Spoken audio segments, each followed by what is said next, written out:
Eto na nga mga chong, marami tayong basketball updates. Barangay Ginebra, kaya ba mag-champion ngayong All-Filipino Conference? Medyo matagal na rin noong huling makatikim ng kampyonato ang Barangay Ginebra. Huli pa ay noong tinalo nila ang Bay Area Dragons. Kaya naman, marami ang nagtatanong, championship contender pa rin ba ang Barangay Ginebra? Tara, himayin natin ngayong All-Filipino. Kung titingnan mo ang team standings, medyo slow start ang Barangay Ginebra. Oo, 1-2 ang record nila ngayon. Pero kung titingnan mo ng mabuti, dikitan lang ang lahat ng kanilang talo. Walang tambakan. Actually, Ginebra pa nga yung nang tatambak gaya ng ginawa nila sa Meralco. Ang kaso, natalo sila sa dulo. Sa ngayon, maaga pa para mag-conclude. Pero for the sake of this video, sasagutin natin kung kaya bang mag-champion ng Ginebra. Let's be real, walang problema ang Ginebra sa kanilang backcourt rotation. Solid na solid yung kanilang guards to wings.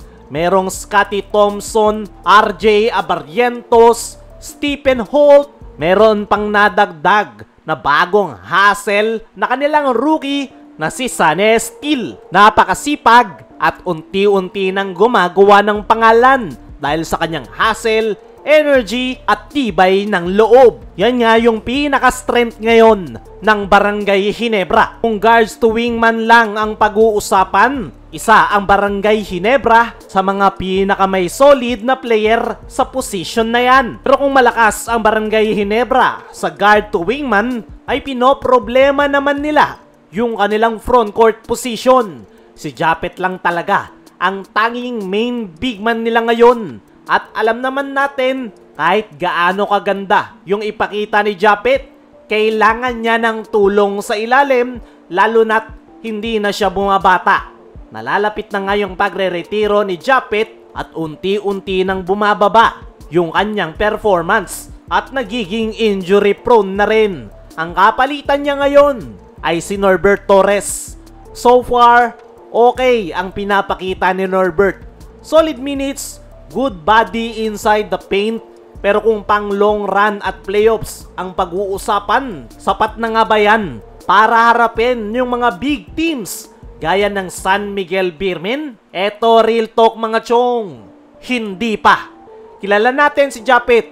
Maganda lagi yung kanyang start. Explosive sa early games. Pero pagdating sa crunch time ng conference, minsan nawawala yung kanyang impact. That's been the pattern for the past few conference. Kaya kung gusto ng Ginebra na ma-break ang pattern na yon, kailangan talaga nilang palakasin ang kanilang frontcourt at hindi nga sasapat si Norbert Torres. May dalawang option si coach team at ang management. Free agency o via trade. Pwede silang kumuha ng veteran big, isang player na may presence sa ilalim kahit hindi star player, basta marunong dumepensa at makipagbalyahan sa ilalim. Sa ngayon, competitive ang lineup ng Ginebra. Pero kung gusto nila na masiguro at mas malaki yung chance nila na mag-champion, dapat magdagdag sila ng big man. Kailangan nila ng enforcer type, isang player na po pwedeng magbigay ng pahinga kay Japet at kaya ring makipagbanggaan kila Junmar Fajardo o iba pang mga big man pagdating ng playoffs. At dyan nga natin makikita kung gaano kalalim ang Ginebra sa kanilang magiging laban kontra San Miguel Beermen. Speaking of laban versus San Miguel, ay kasalukuyan ng nasa Dubai ang Barangay Ginebra at ayon kay Coach Team, handa na ang kanyang kupunan para sa kanilang crucial matchup kontra San Miguel Beermen. Ay nga mismo kay Coach Team ay ready na sila. Ibibigay raw nila ang kanilang best para makapagpakita ng best show para sa mga Pilipino basketball fans sa Dubai. Dagdag pa ni Coach Team na ito raw ang isa sa pinaka-importanteng laban nila ngayong conference. Bakit? Kasi San Miguel Beermen ang team to beat ngayong All-Filipino. Kompleto ang San Miguel. Malalim ang bench, may dominant big man at may veteran core.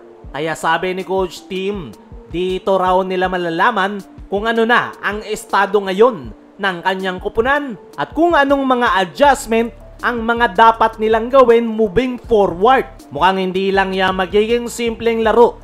Yan yung magiging barometer ng Barangay Ginebra para sa kanilang championship hopes. Kaya asahan nyo na mas magiging maganda yung ipapakitang performance ng Ginebra dahil gaya nga ng sabi ni Coach Tim, gusto niyang makita kung ano na yung estado ng kanyang kupunan. Kaya mga chong, ano ang masasabi nyo? Nagagamiting barometer ng Ginebra yung kanilang laro kontra San Miguel. Ano rin yung masasabi nyo?